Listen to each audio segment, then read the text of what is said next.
अस्सलाम वालेकुम नाज़रीन, प्रोग्राम में खुशामदीद। पाकिस्तान बांग्लादेश देश का मैच आप देख ही रहे हैं। बड़ा सनसनीखेज मैच इस वक्त हो रहा है और आज बड़ी पिटाई हुई पाकिस्तानी बॉलर्स की। और इस वक्त आप देख रहे हैं शाहिद खान अफरीदी साहब की तरफ से बड़ी पिटाई की जा रही है बांग्लादेशी बैट्समैनों की। जो संडे को किया, इतवार के दिन शाहिद अफरीदी ने किया, क्या वो आज दोबारा करेंगे? 3 छक्के अभी तक मार चुके हैं।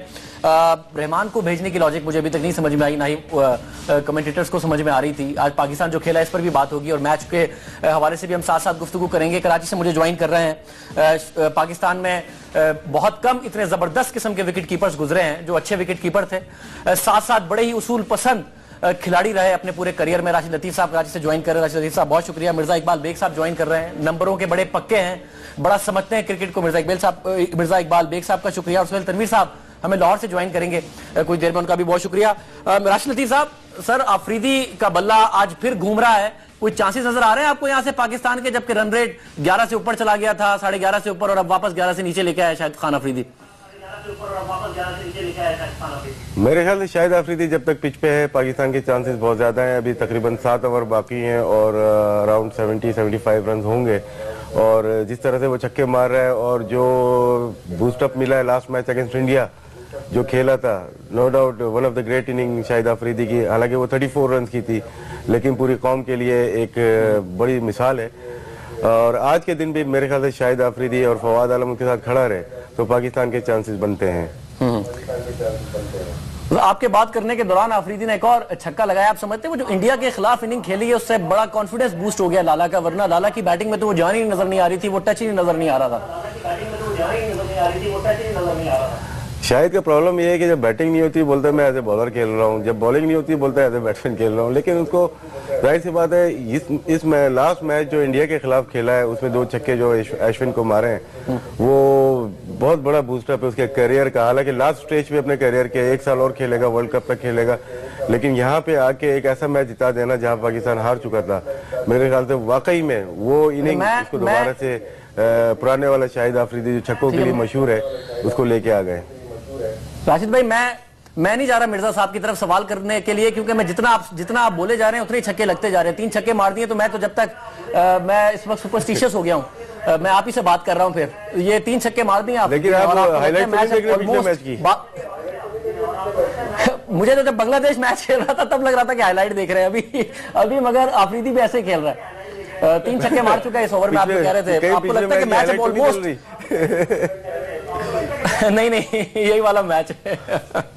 नहीं शायद 2-3 ओवर और खेल ले और इसी फ्लो में खेले तो मैच तो साइड पे कर देगा वो। क्योंकि अगर 12 का एवरेज था वो 7 का एवरेज आ जाएगा। अगर वो 6-7 छक्के बीच में मार देता 18 बॉलों पे तो मैच तो पाकिस्तान के हाथ में आ जाएगा। पीछे उमर अकमल मौजूद है।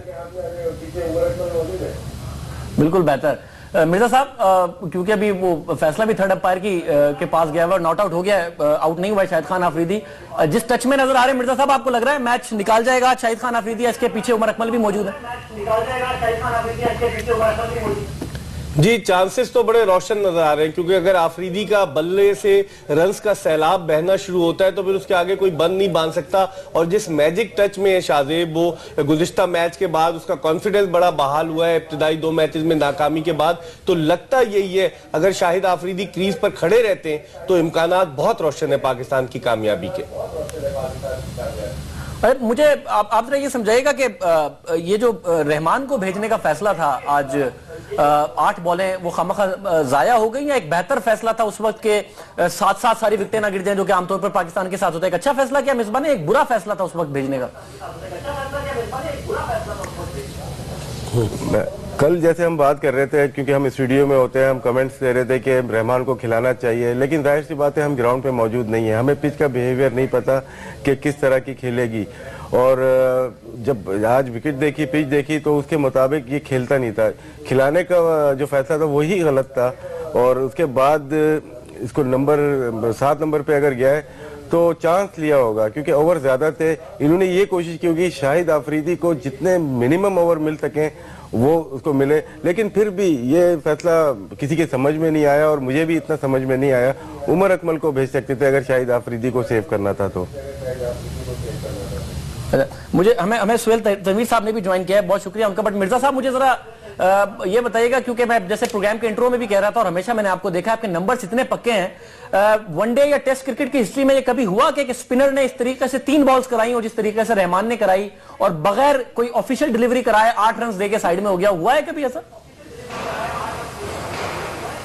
ये एक अपनी नई तारीख रकम की है शाहजेब आज इन्होंने, तो मैं खुद हैरान हूं कि या तो एक्सक्यूजेज हो कि अगर बाद में बॉलिंग कर रहे हैं अब्दुल रहमान, ओस पड़ी हो, गेंद गीली हो जाए, गेंद प्रॉपर तरीके से ग्रिप नहीं कर पाए, 1 गेंद 2 गेंद 3 गेंदें, ये अपनी नौयत का अनोखा वाकया है पाकिस्तान में क्या बल्कि दुनिया में क्रिकेट की तारीख में कि एक स्पिनर जो है वो बीमर करा रहा है शोल्डर हाइट से ज्यादा। पाकिस्तान के फास्ट बॉलर वकार यूनुस 2 उन्होंने बीमर उनके हाथ से निकल गई थी। फास्ट बॉलर का समझ में आता है शाहजेब कि वो यॉर्कर कराने के चक्कर में गेंद उसके हाथ से स्लिप हो जाए या स्लोअर डिलीवरी कराने के चक्कर में, लेकिन एक स्पिनर और खास तौर पर लेफ्ट आर्म स्पिनर जिसे अपनी बॉलिंग पर बड़ा कंट्रोल हो, ये बहुत हैरत अंगेज है। और मैं ये समझता हूं जो उसको ऊपर भेजा गया अब्दुल रहमान को, लगता यही है कि आज शायद अब्दुल रहमान अपने कैरियर का आखिरी मैच खेल लें।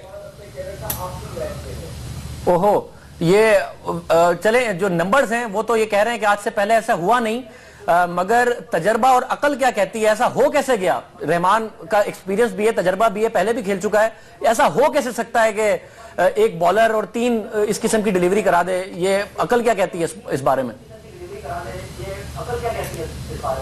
ये तो $1 मिलियन क्वेश्चन है शाहजेब, इसका तो कोई जवाब ही नहीं दे सकता। इसीलिए मैंने आपको कहा ना कि एक्सक्यूज हो जाती है, अगर ओस गिरी होती, गेंद गिरी होती। यहां पर तो आप फर्स्ट चेंज पर बॉलिंग करने के लिए आए, गेंद भी नहीं है, गेंद के साथ कोई प्रॉब्लम नहीं है। ये एक क्वेश्चन मार्क लगा रहा है इस हवाले से कि अब्दुल रहमान ने ये 3 गेंदें की कैसे। इस पर बहुत अभी डिबेट होगी आइंदा आने वाले वक्तों में, जब अनफोल्ड होंगे इवेंट्स तो आपको बहुत सारी चीजें पता चलेंगी। अच्छा, मैं सुहेल तनवीर साहब की तरफ जरा जाता हूं। सुहेल, आफरीदी के आने के बाद और जो लगातार 5 छक्के लगाए हैं, मैच की डायरेक्शन और पासा आपको पलटता नजर आ रहा है पाकिस्तान के फेवर में? इंडिया और बांग्लादेश इस वक्त एशिया कप से बाहर होते नजर, बांग्लादेश इनफैक्ट हो गया क्योंकि वो बोनस पॉइंट का जो मौका था वो जाया हो गया बांग्लादेश के हाथों से। आपको नजर आ रहा है इस वक्त के मैच काफी हद तक पाकिस्तान के हक में अब आ रहा है? देखिए, पहले तो ये मेरे लिए न्यूज़ है कि शाहिद भाई ने 5 छक्के आ भी गए और 5 छक्के भी मार दें, क्योंकि मैं यहाँ पे बैठा हूँ तो मेरे सामने टीवी है नहीं, तो मुझे लेटेस्ट जो स्कोर है उसका पता नहीं है। देखिए, जहाँ तक शाहिद भाई की बात आप कर रहे हैं, तो शाहिद भाई जब तक पिच पे मौजूद होते हैं, कोई भी मैच आप कह सकते हैं कि वो नामुमकिन को भी मुमकिन कर सकते हैं। आपने लास्ट मैच में भी देखा और उससे पहले हिस्ट्री में भी आपने देखा है कि शाहिद भाई ने ऐसे नाकाबिले यकीन इनिंग्स खेली हुई हैं जो कोई और नहीं खेल सकता। तो जब तक शाहिद भाई क्रीज पे मौजूद हों, 10 या 15 की भी एवरेज चाहिए हो, तो आप कह सकते हैं कि ये बंदा अकेला कर सकता है। तो आई एम वेरी होपफुल कि अगर शाहिद भाई ने माशाल्लाह आते ही अगर जैसे आप कह रहे हैं कि 5 छक्के मार दिए, तो फिर तो we are very much in the game. तो लेट्स सी कि वो फिनिश भी करें इस चीज को जैसा लास्ट मैच में उन्होंने किया था।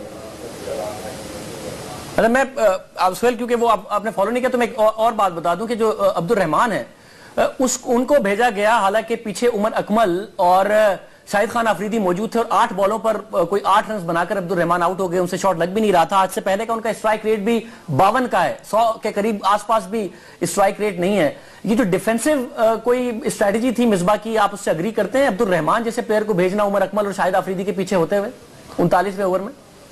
देखिए, मैं वो चीज़ मैंने देखी थी जब रहमान को भेजा गया। आगे राशिद भाई ने एक बड़ी अच्छी बात की कि जो लोग वहाँ पे मौजूद होते हैं, जो करंट सिचुएशन चल रही होती है, अकॉर्डिंगली वो डिसीजन लेते हैं। हम यहाँ बैठ के डिबेट ज़रूर कर सकते हैं, लेकिन जो रियल पिक्चर होती है वो जो लोग वहाँ पे बैठे होते हैं उन्हीं को पता होती है। तो जो मुझे थोड़ी सी इसके पीछे लॉजिक समझ आती है वो यही कि शायद क्योंकि दोनों तरफ से लेफ्ट आर्म स्पिनर्स ऑपरेट कर रहे थे और मिसबा शायद या मैनेजमेंट चाह नहीं रही थी कि शायद अफरीदी या उमर अकमल कोई जाके तो उल्टी सीधी शॉट मार के आउट हो जाए, तो मैच को थोड़ा लंबा करने के लिए, ताकि अगर रहमान हिट मारते हुए आउट भी हो जाए तो इतना प्रेशर नहीं आएगा जितना कि शायद अफरीदी या उमर अकमल के आउट होने से आ सकता था। तो मेरे ख्याल मुझे तो एक यही रीजन इसके पीछे समझ आता है। ठीक है, और ये मिर्जा साहब का ख्याल है कि रहमान ने जिस तरीके से आज बॉलिंग की है और उसके बाद वो जो बैटिंग में भी उन्हें जिस तरह भेजा गया और परफॉर्म किया है, उनके ख्याल में शायद रहमान ने अपने करियर का आज आखिरी मैच खेला है, जो कि बड़ा एक स्ट्रॉन्ग स्टेटमेंट है। सुहेल, आप मुत्तफिक हैं इस बात से आज की परफॉर्मेंस देख के रहमान की?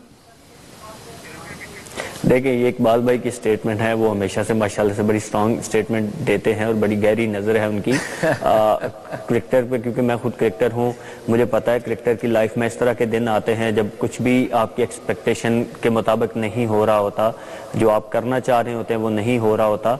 वही प्लेयर होता है, मेरे ख्याल में यही रहमान था जिसने अबू धाबी में इंग्लैंड की टीम के परखच्चे उड़ा दिए थे।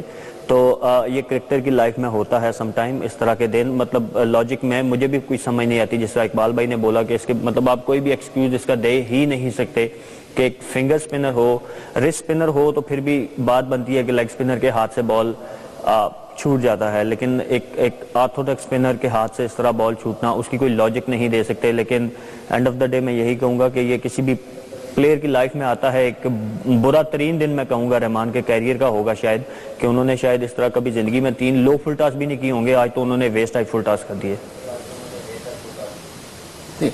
मैं एक ब्रेक प्रोग्राम में शामिल करता हूं और मैच इस वक्त अपनी आबोताब के साथ जारी है, हमारे खिलाड़ी भी क्रीज पर मौजूद हैं। एक ब्रेक प्रोग्राम में शामिल करता हूं, उसके बाद गुफ्तगू का सिलसिला जारी रखते हैं। सुप्रीम टच आफरीदी नजर आ रहे हैं इस वक्त, सुपर किस्म की फॉर्म, 6 छक्के मारे हैं, तीसरी दफा करियर में 18 बॉलों पे 50 की है। सनत जसूरिया का 17 बॉलों पे जो 50 का रिकॉर्ड था, अब से कोई मेरा ख्याल है 15-16 साल इसको हो गए, वो तोड़ते तोड़ते रह गए हैं। राशिद लतीफ साहब, आप सर जब मैंने बात का सिलसिला शुरू किया तो आपने कहा था जब तक आफरीदी क्रीज पर है, और आफरीदी अब तक क्रीज पर है, 11.5 का रिक्वायर्ड रन रेट 9.2 पर 9.25 पर लेकर आ गया है। ऑलमोस्ट मैच हाथ में आ गया है राशिद लतीफ साहब। बिल्कुल यही बात है कि शाहिद आफरीदी अब तो साहिब है, साहबजादा भी उनके आगे लगता है। शाहिद आफरीदी जब तक क्रीज पे है तो मेरे ख्याल से पाकिस्तान को 1 ओवर पहले मैच फिनिश कर देना चाहिए। अगर विकेट गिरती है, हालांकि फवाद आलम भी अगर आउट होता है तो प्रॉब्लम जरूर आएगी, क्योंकि न्यू बैट्समैन जब आएगा उसको थोड़ी सी बॉल चाहिए होती है सेट होने के लिए, और शाहिद आफरीदी बल्कि दोनों का विकेट पे रुकना बहुत जरूरी है। और जहां शाहिद आफरीदी की हम बात कर रहे हैं वहां फवाद आलम की इनिंग को हम कभी भूल नहीं सकते। वो तकरीबन 3 से 4 साल के बाद पाकिस्तान की टीम में आया और जगह बनाई है, और ऐसे मौके पे बैटिंग आई जहां पे 3 विकेट गिर चुके थे अंडर प्रेशर। और इस प्लेयर में खास बात ही यही कि वो अंडर प्रेशर अच्छा खेलता है और पाकिस्तान के चंद प्लेयरों में से एक है जो सिंगल डबल लेना जानता है। मोस्टली प्लेयर्स हमारे पास जो भी है वो चौके या छक्कों पे अपनी बैटिंग को डिपेंड करते हैं, लेकिन यूनुस खान हो जाए या असद शफीक या फवाद आलम, ये ऐसे प्लेयर हैं जो कि सिंगल डबल क्रिकेट में चेस करते हुए सिंगल डबल की जितनी इंपॉर्टेंस है वो इतनी ज्यादा चौके छक्कों की नहीं है। अब जरूरत है चौके छक्कों की, तो शाहिद आफरीदी क्रीज पे मौजूद है। मिर्जा साहब, आपका भी ख्याल है, क्योंकि ऐसे वक्त में जब 9 से 10 और 10 से 11 और 11 से 11.5 रन रेट जा रहा था, फवाद की इनिंग्स ऑलमोस्ट रन पर बॉल भी नहीं थी, बॉल ज्यादा खेली थी, रन कम बनाए थे, एक जिम्मेदार इनिंग आप उसको समझते हैं कि सही टाइम पर सही इनिंग्स खेली, उसको एक्सेलरेट करना चाहिए था, उसको तेज खेलना चाहिए था? शाहजेब, फवाद आलम बड़ा टैलेंटेड बैट्समैन है। लास्ट टाइम इसने 2009 में जनूबी अफ्रीका के खिलाफ जो सीरीज खेली मुत्तहिदा अरब अमारात में, 2 इनिंग्स में खाली नाकाम हुआ। एक इनिंग्स में 1 रन, एक इनिंग्स में 6 रन। उससे पिछली इनिंग्स में 59 नॉट आउट और उससे पिछली इनिंग्स में 46 रन इसने स्कोर किए। तो अंदाजा लगाएं कि सिर्फ 2 इनिंग्स की बेसिस पर एक खिलाड़ी को टीम से निकाल के बाहर कर दिया गया। अब वो तकरीबन 4 साल के अरसे के बाद टीम में आया है, जिस तरह की वो परफॉर्मेंस दे रहा है उस पर टैग लगता है। कभी तो ये कहा जाता है कि ये शाहिद आफरीदी का पसंदीदा खिलाड़ी है, कभी ये कहा जाता है फवाद आलम के बारे में कि Younis Khan as a captain उसने इसका डेब्यू कराया जुलाई 2009 में, एज एन ओपनर ट्राई किया। आप अंदाजा लगाएं कि फवाद आलम ने अपने टेस्ट डेब्यू पर 167 रन स्कोर किया अगेंस्ट श्रीलंका। तो एक खिलाड़ी जो इतना पोटेंशियल रखता है उसको 2 इनिंग्स की नाकामी की बेसिस पर टीम से दूध में से मक्खी की तरह निकाल बाहर फेंकना मेरी समझ में नहीं आता। और आज जो उसने इनिंग्स खेली है, शीट एंकर का रोल प्ले किया है। फवाद आलम लंबी हिटें नहीं लगाता लेकिन स्ट्राइक को रोटेट करता है, और आज वही काम कर रहा है जिससे पाकिस्तान की बेस बन रही है कामयाबी की। सुहेल तवीज़ साहब, आप समझते हैं फवाद ने जो आज इनिंग्स खेली है उसके बाद आने वाले दिनों में एक स्पॉट डिजर्व करता है जगह कि उसको मिलनी चाहिए टीम में, एक जिम्मेदाराना इनिंग खेली है? डेफिनेटली जी, जो क्रिकेट ना मेरी है ना आपकी है, ये किसी की भी नहीं है, पूरे पाकिस्तान की टीम है। और जो भी प्लेयर जिसको भी चांस मिलता है, जो परफॉर्म करता है उसको खेलना चाहिए। ये इसमें तो कोई दो राय नहीं है। अगर फवाद ने, जिस तरह राशिद भाई ने भी बोला और इकबाल भाई ने भी बोला, जिस तरह की इनिंग्स वो खेला है अंडर प्रेशर, मुझे पता है कम बैक करना, क्योंकि राशिद भाई ने खुद क्रिकेट खेली है, उनको पता होता है कि कम बैक जब प्लेयर करता है वो भी 3-4 साल के बाद, तो उस पर कितना प्रेशर होता है। और फिर आपकी बारी ऐसी सिचुएशन में आ जाए जब आपको ऑलरेडी 7-8 का आपको रन रेट चाहिए और आपके 3 विकेटें गिर चुकी हों, तो मेरे ख्याल में जितना भी आप क्रेडिट देंगे फवाद आलम को वो कम है। क्योंकि एक साइड से आपको, मैं हमेशा इस बात पे बिलीव करता हूं कि वनडे क्रिकेट में आपको जहां स्ट्राइकर चाहिए होते हैं वहां पे आपको स्ट्राइक रोटेट करने वाले भी चाहिए होते हैं। दोनों एंड से आप एक जैसी गेम कभी भी नहीं खेल सकते। तो इस तरह के प्लेयर्स आपको डेफिनेटली टीम में 1 या 2 चाहिए होते हैं जो कि आके सिंगल्स रोटेट करें ताकि रन्स का प्रेशर बिल्ड ना हो। तो मैं, मेरे ख्याल में हम जितना भी क्रेडिट दें वो कम है फवाद आलम को। राशिद साहब, ये शाहिद आफरीदी की ना तो कभी फॉर्म कंसिस्टेंट रही है, ना उनका आउट ऑफ फॉर्म होना कंसिस्टेंट रहा है। पिछले मैच में डेफिनेटली इसको तो कोई शक ही नहीं है कि क्या जबरदस्त इनिंग्स थी, सारी हिस्ट्री में याद रखने वाली वो इनिंग्स थी। आज जबरदस्त खेले हैं, 50 बना गए 18 बॉलों पर, करियर में तीसरी दफा। ये आप समझते हैं कि अब एक रिलाय किया जा सकता है शाहिद आफरीदी पर आने वाली इनिंग्स में, या आफरीदी की जो हिस्ट्री रही है पिछले 15-16 साल के करियर में उसको उसी तरह लिया जाए कि ना तो फॉर्म कंसिस्टेंट है, ना आउट ऑफ फॉर्म होना कंसिस्टेंट है आफरीदी का? काफ़ी अरसे से अब अगर हम देखते हैं पाकिस्तान के पास अगर क्रिकेट में शोएब अख्तर के जाने के बाद और मोहम्मद यूसुफ के जाने के बाद एक ही सुपरस्टार मौजूद है, वो शाहिद आफरीदी है। और जो ग्लैमर उसने दिया हुआ है पाकिस्तान क्रिकेट को वो बहुत कम प्लेयर्स ने दिया। हमने इमरान खान का दौर भी देखा, जावेद मियांदाद का भी देखा, वसीम अकरम, वकार यूनुस का भी देखा, शोएब अख्तर को भी देखा, लेकिन जो ग्लैमर अल्लाह ताला ने इज्जत शाहिद आफरीदी को दी वो किसी को भी नहीं मिली। नो डाउट दूसरे जो प्लेयर थे वो इससे ग्रेट प्लेयर थे, लेकिन इसको जो रिस्पेक्ट मिली या जो ग्लैमर मिला क्रिकेट में पाकिस्तान में, इससे ज़्यादा मतलब क्या मैंने अपनी लाइफ में नहीं देखा जितनी भी क्रिकेट खेली है।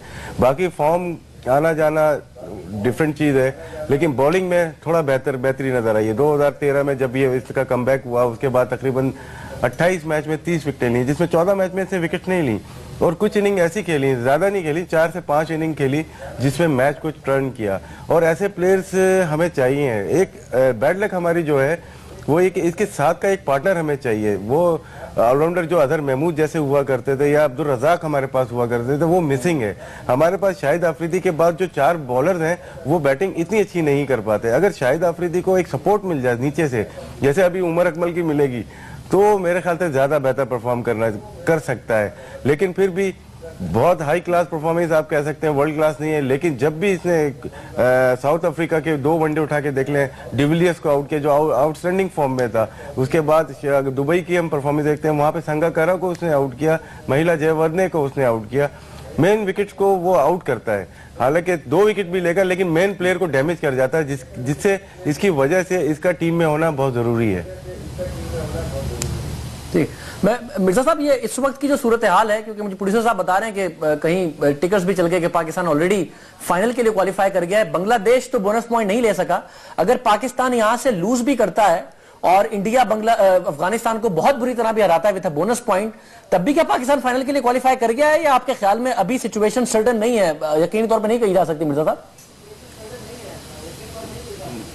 ये राशिद जरा बता रहे हैं जी।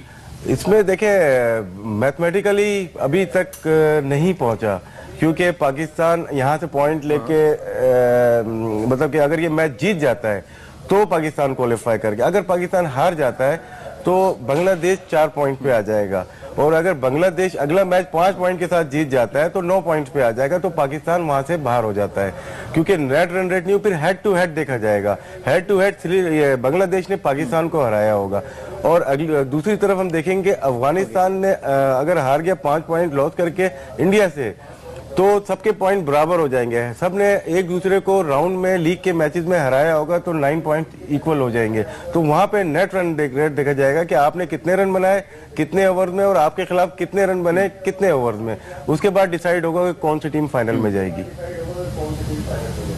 बेहतर एक ब्रेक पर मुझे जाना है, मगर इस वक्त शाहिद खान आफरीदी का कैच ड्रॉप हो गया, और जितने डिसअपॉइंटेड इस वक्त बांग्लादेश के तमाशाई नजर आ रहे हैं, उतने ही ज्यादा एक्साइटेड मेरे ऑफिस के लोग नजर आ रहे हैं कि अभी दरमियान में राशिद लतीफ साहब की मैं आवाज नहीं सुन पा रहा था, इतना बाहर शोर हो रहा है शाहिद आफरीदी के छक्का लगने पे नहीं, शाहिद आफरीदी का कैच ड्रॉप होने पर।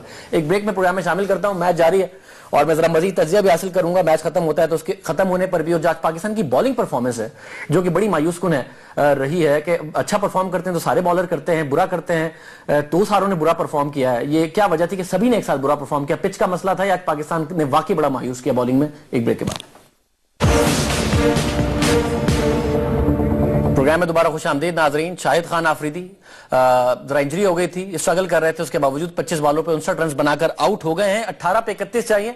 उमर अकमल आ गए हैं क्रीज पर। मिर्जा साहब, मैच में कुछ गुंजाइश रह गई है। 18 बॉल 31 रन और 6 खिलाड़ी out with Umar Akmal on the crease. आपका क्या ख्याल है? आफरीदी आउट हो गए। बिल्कुल शाहजेब, अब भी पाकिस्तान के लिए चांस है क्योंकि उमर अकमल जिस तरह का टैलेंटेड बैट्समैन है, जिस तरह की वो लंबी लंबी हिट्स लगाने की एबिलिटी रखता है, कैपेबिलिटी रखता है, उससे कोई चीज बैद नहीं है। अगर उमर अकमल की 2-3 हिटें लग गई तो ये इतना मुश्किल नहीं। और जब से T20 क्रिकेट शुरू हुई है आप देखें कि ये इतने रन्स का मार्जिन कोई बड़ा मार्जिन नहीं होगा। और मैं ये समझता हूं कि फवाद आलम जो है वो तो रन्स स्कोर कर ही रहा है सिंगल डबल लेकर, लेकिन उमर अकमल डेफिनेटली अब उस पर बहुत कुछ डिपेंड करता है बकिया 3 ओवर्स में। मेरा आपको नहीं लगता कि फवाद आलम को भी अब ये जो स्ट्राइक रोटेट करते रहे अभी तक और ऑलमोस्ट रन बॉल बनाया है, अब फवाद पर भी जिम्मेदारी है कि जरा स्ट्राइक करे और रन रेट को एक्सेलरेट करे यहां से? देखिए शाहजेब, फवाद आलम के बारे में ये मशहूर है कि इस तरह का बैट्समैन है जो लंबी हिटें नहीं मारता। ये खासतौर पर 5 डे क्रिकेट के लिए आइडियली सूटेड है कि स्ट्राइक रोटेट करता है, सिंगल डबल लेता है। अब इस मरहले पर देखते हैं कि क्या फवाद आलम, फवाद ने छक्का मार दिया है। हाँ तो देख ले, शायद वो हमारी बात सुन रहा है कि इस मरहले पर क्या फवाद आलम जो है वो कर सकता है कि नहीं डिलीवर कर सकता। इसमें एक और फवाद आलम का ये है कि फिनिशर है, मैं बड़ा परेशान था, खेलता है तो बड़े फंसे हुए मैच इतने निकाले। अच्छा, मैं राशिद भाई, मैं बड़ा परेशान था जब फवाद क्रीज पर आया तो मैंने फवाद का रिकॉर्ड देखा। आज तक जितने वनडे खेले हैं मुश्किल से 20 के 21 के करीब, उसमें आज तक एक छक्का मारा था। दूसरा छक्का है फवाद का अपने पूरे करियर में, वनडे करियर में। नहीं, छक्कों की इतनी जरूरत नहीं पड़ती और जहां पे बहुत ज्यादा रन की जरूरत होती है, मैं जो डोमेस्टिक का मैं देखा है, गुड फिनिशर है, ये आउट नहीं होता, आखिर तक जाता है। और इसकी वजह से इसने इस सीजन में वनडे क्रिकेट में टॉप किया है और तकरीबन 4थे या 5वें नंबर पे फर्स्ट क्लास के उसमें। इसका जो रेंज है हिट मारने की, मेनली छक्के मारता है मिड ऑन से लेकर। एक और छक्का मार दिया है फवाद आलम ने, एक और छक्का मार दिया है और उसी रेंज में मारा है जो राशिद बता रहे हैं। रेंज फवाद की यही है। लेफ्ट आर्म स्पिनर जब आया है तो इसमें ज्यादा चांसेस थे फवाद आलम इस मैच को फिनिश कर सकता है, क्योंकि इसकी रेंज जो है वो मिड ऑन से लेके ज्यादातर मिड विकेट या स्क्वायर लेग पे ये बड़ी हिट मारने की सलाहियत रखता है। फास्ट बॉलर इसलिए तेज होता है, थोड़ा शॉर्ट ऑफ लेंथ बॉल करेगा तो इसको ये हिट नहीं लगानी आती, इसलिए फास्ट बॉलर अगर यहाँ लगा हुआ होता तो मेरे ख्याल में थोड़ी बहुत मुश्किल होती। ये कोशिश ज्यादा करता है कि कवर और पॉइंट के बीच में वो चौके मारे। अच्छा, मैं सुहेल तनवीर से तो खास तौर से माजरत खाऊं क्योंकि इतना जबरदस्त किस्म का मैच सुहेल तनवीर के सामने, वहां टीवी नहीं है जहां पर हमारी डीएसएनजी गई है, वो नहीं देख पा रहे। तो सुहेल तनवीर, आप सुन तो रही हैं रनिंग कमेंट्री, हम साथ साथ आपको बता भी रहे हैं। इस वक्त मैच आपको लग रहा है 14 पे 18 ऑलमोस्ट पाकिस्तान के हाथ में आ गया with Fawad Alam and Umar Akmal on the crease. Sohail, 2 छक्के मारे फवाद ने, मैं 14 पे 16 रहा था जी। आपने काफी ज्यादती की, मुझे यहाँ पे बिठा दिया कैमरे के सामने, मैं मैच नहीं देख रहा, लेकिन मैंने एक बंदा वहां पे खड़ा किया हुआ है जो मुझे लाइव स्कोर बता रहा है। तो मेरे ख्याल में तो अब काफी ज्यादा मैच पाकिस्तान के हाथ में आ गया है। जिस तरह अभी फवाद ने 2 बाउंड्रीज लगाई हैं, 2 छक्के लगाए हैं, उसके बाद तो मैच टोटली पाकिस्तान के हाथ में आता जा रहा है, क्योंकि आपके पास अभी 6 आउट हो चुके हैं और आपके दोनों मेन बैट्समैन बैटिंग कर रहे हैं। जो सबसे बड़ी बात है कि 6 आउट होने के बाद आपके ऑलराउंडर या टेल एंडर आ जाते हैं। तो लेकिन अभी आप देखें कि एक तरफ उमर अकमल खेल रहे हैं, दूसरी तरफ फवाद आलम जो कि सेट बैट्समैन है, मेरे ख्याल में 70+ पे वो भी अभी खेल रहे होंगे। तो अभी मेरे ख्याल में अब यहाँ से मैच हारना वो एक ज्यादती होगी अगर पाकिस्तान टीम अल्लाह ना करे मैच हारती है। तो यहाँ से फवाद को स्पेशली मैं कहूँगा कि उनको फिनिश करना चाहिए, क्योंकि मुझे लगता है कि उनके पास स्ट्रेंथ लेफ्ट आर्म स्पिनर ही है, वो लेफ्ट आर्म स्पिनर से ही बॉलिंग करवाएंगे। तो फवाद आखिरी लेफ्ट हैंडेड बैट्समैन है, उसका पिच पे रहना मेरे ख्याल में बहुत ज्यादा जरूरी है। और आपको इतना ज्यादा डिफरेंस भी नहीं रहा, 14 बॉलों पे 18, तो एक बाउंड्री की गेम है, जहाँ एक बाउंड्री लगती है वहां पे मैच इंशाल्लाह हमारे हाथ में आ जाएगा। और आप क्या समझते हैं सोहेल, मुझे जरा पाकिस्तान की क्रिकेट के पॉइंट ऑफ व्यू से भी समझाइए। ऐसे मौके पर जब बिग थ्री की बड़ी बातें हो रही थी, क्रिकेट आती नहीं है पाकिस्तान में, एज अ क्रिकेटर आपको भी फील होता होगा, जाहिर है कि पाकिस्तान में मैच नहीं होते। ऐसे मौके पर पाकिस्तान का डिफेंडिंग चैंपियन होते हुए इंडिया को फिर इतना फाइट करके अगर पाकिस्तान फाइनल में पहुंचता है और अच्छा परफॉर्म करता है, पाकिस्तान की क्रिकेट के लिए और सारी दुनिया को यह बताने के लिए जो बिग थ्री का बड़ा चर्चा था, किस हद तक ये बात अहम है, ये मैचेस जो पाकिस्तान ने खेले? देखिए, बहुत ज्यादा मैटर करती हैं ये। बल्कि चेयरमैन साहब, हमारे क्रिकेट बोर्ड की तरफ से भी स्टेटमेंट आई थी, चेयरमैन साहब ने भी स्टेटमेंट दी थी कि ये टूर्नामेंट जो आ रहे हैं, एशिया कप वैसे भी मेगा इवेंट है, वर्ल्ड कप है, लेकिन अब जो करंट सिनेरियो चल रहा है वर्ल्ड वाइड, उसके हिसाब से पाकिस्तान के स्टैंड को देखते हुए भी ये विक्ट्रीज बहुत ज्यादा जरूरी हैं। अगर पाकिस्तान टीम यहाँ पे अच्छा फिनिश करती है, एशिया कप जीतती है, और अगर वर्ल्ड कप भी अल्लाह करे हम जीत जाएं, या वर्ल्ड कप में भी टॉप 2-4 में हम फिनिश करते हैं, तो एक बहुत स्ट्रांग मैसेज हम वर्ल्ड को देंगे कि पाकिस्तान एक क्रिकेटिंग पावर है, अभी भी है।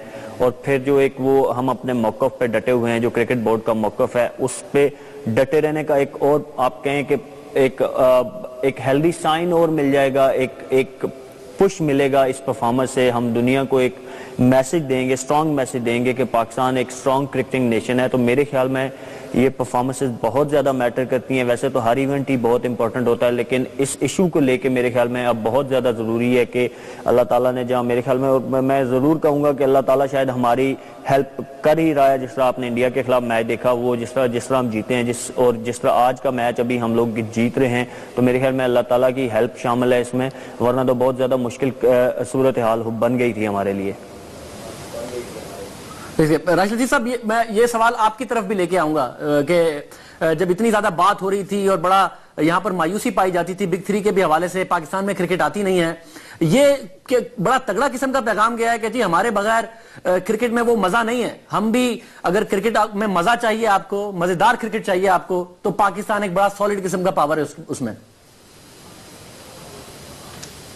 बिल्कुल, ये बात बिल्कुल ठीक है, लेकिन इसका एहसास हमारी पाकिस्तान क्रिकेट बोर्ड को भी होना बहुत ज़रूरी है कि पाकिस्तान की क्या अहमियत है। अगर हम लोग खुद अपनी अहमियत को समझेंगे, उसके बाद अपना डिसीजन हम मनवा सकते हैं किसी के साथ भी। बिग थ्री का जो इशू है, उसमें पाकिस्तान के बगैर कोई भी कंट्री खेलना नहीं चाहेगा। पाकिस्तान की पोजीशन वो है जैसे ब्राज़ील की फुटबॉल के अंदर है। जितना टैलेंट पाकिस्तान ने वो इंटरनेशनल क्रिकेट को दिया है, कम अरसे में कोई भी कंट्री इतने ज़्यादा प्लेयर प्रोड्यूस नहीं कर सकता। अगर इंडिया खेले ऑस्ट्रेलिया से या साउथ अफ्रीका से या इंग्लैंड से खेलता है, तो वो रेवेन्यू जनरेट नहीं कर सकता जो अगेंस्ट पाकिस्तान को खेल के कर सकता है। अगर इंडिया साल में बांग्लादेश से सीरीज खेलेगा, वेस्ट इंडीज से खेलेगा, जिम्बाब्वे से खेलेगा, कब तक खेलेगा? उनकी आवाम खुद बोलेगी पाकिस्तान को लेके आओ। और ये जो बिग थ्री का इशू है, ये ज़्यादा अरसे चलने वाला नहीं है, तकरीबन 1 साल के अंदर ये कोलैप्स करेगा, क्योंकि Pakistan most demanding team world के अंदर है, चाहे ऑस्ट्रेलिया हो, इंग्लैंड हो, साउथ अफ्रीका हो, न्यूजीलैंड हो, स्पेशली इंडिया में पाकिस्तान टीम अगर खेलेगी तो इंडिया का रेवेन्यू डबल ट्रिपल हो जाता है। और इसी तरह बायलैटरल सीरीज अगर 8 साल में 6 होंगी, 3 दुबई में अगर न्यूट्रल वेन्यू पे खेलते हैं, 3 पाकिस्तान जाके खेलता है इंडिया में, तो इसका पैसा इतना है कि ये ऑस्ट्रेलिया और इंग्लैंड से मिलके भी नहीं कमा सकते। तो मेरे ख्याल से पाकिस्तान को इंडिया के साथ मिलके इस इश्यूज पे बात करनी चाहिए, और फ्यूचर में जब भी ये क्लैश करता है सिस्टम पाकिस्तान को इंडिया के साथ, क्योंकि सबसे बड़ी कौम इस वक्त क्रिकेट में पॉपुलेशन वाइज इंडिया है, उसके बाद पाकिस्तान है, उसके बाद बांग्लादेश है, उसके बाद अफगानिस्तान है, उसके बाद हम देखते हैं कि England, Australia, New Zealand, south Africa की जो पॉपुलेशन है। तो एशियन ब्लॉक एशियन ब्लॉक अगर बन गया, अफगानिस्तान भी बीच में आ जाता है। ठीक है, मुझे क्विक ब्रेक पर जाना राशिद साहब। मैच बड़े जबरदस्त लम्हात में है। उमर अकमल ने जबरदस्त चौका भी लगाया, उसके बाद एक सिंगल भी लिया है। Almost run a ball Pakistan को चाहिए। एक ब्रेक लेते हैं, सिचुएशन बड़ी क्लोज होगी जब मैं वापस आता हूं, या फिर हो सकता है खत्म ही हो गई 2 चौके और या 1 छक्के से। एक ब्रेक के बाद प्रोग्राम में दोबारा खुश आमदीद नाजरीन। मिर्जा साहब, मैच सर जरा क्लोज हो गया, 6 पर 3 चाहिए थे, अब 4 पर 3 चाहिए। उमर अकमल एक शॉट के साथ, छक्के या चौके के साथ फिनिश करने की कोशिश कर रहे हैं, बट वो हो नहीं पा रहा। 4 पर 3 क्या लग रहा है यहां से? 4 पर 3 क्या लग रहा है यहां? जी शाहजेब, मुझसे पूछा आपने। सूरत हाल तो पाकिस्तान की अब भी बेहतर है, क्योंकि इतने ज्यादा रन्स नहीं है। जी हाँ, इतने ज्यादा रन्स नहीं है, सूरत हाल तो अब भी पाकिस्तान के ही हाथ में है। उमर अकमल जो बेवकूफाना हरकतें कर रहे हैं कि निकल के स्लो खेलने की कोशिश कर रहे हैं, ऐसा लगता है सारा प्रेशर उन्होंने अपने आप पर एब्जॉर्ब कर लिया है। अगर सिंगल रन्स भी लें तो कोई इतना मुश्किल नहीं है सूरत हाल के पाकिस्तान ये मैच ना जीत सके। उमर अकमल ने वो जो आपने वो बेवकूफी वाली बात की, उसके बाद एक सिंगल ले लिया है। अब 2 रन चाहिए 3 बॉल्स पर। ऑलमोस्ट राशिद साहब, ऑलमोस्ट लग रहा है आपको पाकिस्तान अब ये मैच जीत गया। और मैं बहुत जल्द एक ब्रेकिंग न्यूज अनाउंस करने लगा हूं कि पाकिस्तान मैच बांग्लादेश को हराकर जीत गया है और इंडिया भी बांग्लादेश के साथ साथ बाहर हो गया है और हम फाइनल खेलने जा रहे हैं जुमे के दिन श्रीलंका से, हफ्ते के दिन जी। 1 रन पहले बना ले क्योंकि टाई हो जाएगा और टाई पे पाकिस्तान क्वालिफाई कर जाएगा। उसके बाद हम देखेंगे कि आखिरी रन लेना या नहीं लेना।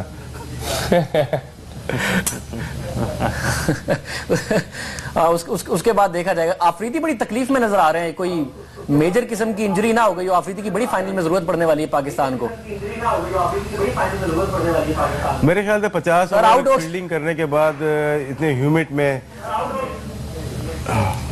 टाई हो गया मैच। ये एक आपके सामने एक स्क्रीन होगी साहब, ये बड़ा जी देख ले, इसी को कहते हैं ना क्रिकेट गैर यकीनी इत्तेफाकात का खेल। लेकिन अगर इस मरहले पर हम टाई भी कराते हैं या हम मैच को निकाल कर नहीं ले जाते तो ये बहुत ज्यादती होगी। नहीं, इस वक्त ये रन हमें हर हाल में यहाँ से जीतना चाहिए। सुहेल तनवीर साहब, इतना जरूरी नहीं था। ये रन जरूरी नहीं था। नहीं, इसमें अच्छा ठीक है नो, क्योंकि अगर इससे पहले रन लेना था तो फवाद आलम से पहले बात होनी चाहिए थी कि बॉल अगर पीछे जाएगी, क्योंकि ब्लाइंड हो जाएगा फवाद आलम। बॉल पीछे गई है और उमर अकमल भागा है तो फवाद को लेट मालूम चला क्योंकि कीपर ने थ्रो की बॉलर के बाद हाफ वे में था तो रन आउट हो गया। ये टेक्निकली चीज थी, पहले डिसाइड कर लेना चाहिए था कि बॉल मिस होगी तो आप भाग जाएंगे। और ये जो चांसेस होते हैं ये लास्ट 2 बॉल के होते हैं जब आपको करने होते हैं। अगर आपके पास 4 बॉलें हैं, और यही चीज क्लूजनर ने की थी और एनल डोनाल्ड ने की थी वर्ल्ड कप 99 के सेमीफाइनल में। ये आप सुहेल तनवीर साहब, ये राशिद लतीफ साहब, जाहिर है ये एक अंडरस्टैंडिंग होनी चाहिए थी उमर अकमल के और फवाद आलम के दरमियान कि अगर विकेट कीपर के पास बॉल जाती है, बॉल मिस हो जाती है समहाउ, तो उस पर रन बनाना है। क्योंकि फवाद आलम 3 बॉल पर 2 रन चाहिए थे और एक सिंगल बनाने के लिए कि मैच किसी तरह टाई कम से कम स्कोर्स लेवल हो जाए। रन आउट हो गए और अब 2 बॉल पर 2 रन चाहिए with Umar Akmal on the crease और उमर गुल इस वक्त जो है नॉन स्ट्राइकर एंड पर है। ये एक गलत रन हो गया सुहेल तनवीर साहब। डेफिनेटली गलत हो गया जी। मैं तो हैरान हो गया, मतलब उन्होंने ये डिसीजन लिया क्यों? ये तो तब बंदा लेता है कि एक तरफ नॉन स्ट्राइकर पे आपका मेन बैट्समैन और स्ट्राइकिंग एंड पे कोई टेल एंडर खेल रहा हो तो स्ट्राइकर कहता है कि मैं जल्दी से अब तो इस तरफ सिचुएशन ऐसी सुहेल तनवीर साहब मैच जीत गए हम। मैं नाजरीन को और चले जी चले। सुहेल तनवीर साहब हम मैच जीत गए हैं, चौका मार दिया सर उमर अकमल ने, बड़ा जबरदस्त। मैं तो ज्यादा संडे को ही खुश था। खैर जिस तरीके से बांग्लादेश को बीट गया, मैं नाजरीन को बताता चलूं पाकिस्तान फाइनल में पहुंच गया है। आज बांग्लादेश आउट हुआ है, इंडिया आउट हुआ है, पाकिस्तान ने बांग्लादेश को हराया है और जबरदस्त किस्म का रन चेस किया है with Afridi again. Lala star रहे आज के जी, 59 रन बनाए 25 बॉल्स पर। अहमद शहजाद ने बड़ी जिम्मेदाराना इनिंग्स खेली जिसमें पहली जो 50 रन थे वो बड़े स्लो थे, आखिर के 50 बड़े जबरदस्त बनाए, फास्ट खेले और पाकिस्तान आज जीत गया है। ये बड़ी मायूस कुन जो चेहरे आपको इस वक्त अपनी स्क्रीन पर नजर आ रहे हैं बांग्लादेशी क्राउड के हैं जो संडे को हमारे लिए खुश थे। आज जाहिर है उनकी अपनी होम टीम खेल रही थी, आज वो खुश नजर नहीं आ रहे। बट बहरहाल आज पाकिस्तान ने ये मैच जीत लिया है। सुहेल तनवीर साहब, पाकिस्तान जीत गया सर, चौका मारा उमर अकमल ने। मैं इस वक्त मेरे साथ लाइन पर नहीं है, मैं राशिद लतीफ साहब सर आपका कमेंट चाहूंगा इस पर। जी नहीं, सबको पूरी कौम को मुबारक। और जिस तरह से बांग्लादेश भी मुबारकबाद के मुस्तहिक है, जिस तरह से उन्होंने फाइट की 2 मैच हारने के बाद 5 चेंजेस थी, किसी को तवक्को नहीं थी कि बांग्लादेश ऐसी फाइट बैक करेगा पाकिस्तान के खिलाफ। और पाकिस्तान ने इतने ज्यादा रन होने के बावजूद जो चेस किया है, मेरे ख्याल से बिगेस्ट चेस है पाकिस्तान की हिस्ट्री का। हफीज ने बहुत अच्छी बैटिंग की, अहमद शहजाद ने बहुत अच्छी बैटिंग की, उमर अकमल लास्ट में आया, शाहिद आफरीदी ने मैच को टर्न किया। लेकिन मेरा मैन ऑफ द मैच आज का फवाद आलम है। मिर्जा साहब फवाद आलम ने जिम्मेदार खेला, अहमद शहजाद ने खेला और आफरीदी ने बड़े धुआंधार खेला। जी मिर्जा साहब, मैं शायद इसकी राशिद लतीफ की बात से इत्तेफाक करूंगा कि एक खिलाड़ी 4 साल के बाद कमबैक कर रहा है, शीट एंकर का रोल प्ले कर रहा है, विकेटें गिरने के बावजूद नफसियाती तौर पर इतना मजबूत है कि वो अपनी टीम को फतह की राह की तरफ लेकर जा रहा है। तो मेरी राय में ठीक है, शाहिद आफरीदी ने एक्स्ट्राऑर्डिनरी इनिंग्स खेली, लेकिन सही मानों में अगर देखा जाए तो मेरी राय में मैं राशिद की इस बात से इत्तेफाक करता हूं, फवाद आलम को मैन ऑफ द मैच होना चाहिए। अब देखते हैं किसको दिया जाता है। चले, राशिद लतीफ साहब, मिर्जा इकबाल बेग साहब, सुहेल तनवीर साहब, बहुत शुक्रिया आप हमारे साथ थे। पाकिस्तान की फतह के लम्हात आपने हमारे साथ शेयर किए। बड़ा जबरदस्त किस्म का पाकिस्तान ने मैच जीता है। नाजरीन, आपने देखा, बड़ा मुश्किल था मेरे लिए आज का शो होस्ट करना, जितना क्रिकेट का मैं शौकीन हूं। मैच हो, आफरीदी बैटिंग कर रहा हो, छक्के लगा रहा हो, बट उसके बावजूद बड़े हसीन लम्हात थे। आपने देखा, आप सबको बहुत बहुत मुबारक हो। जा दीजिए, अल्लाह हाफिज।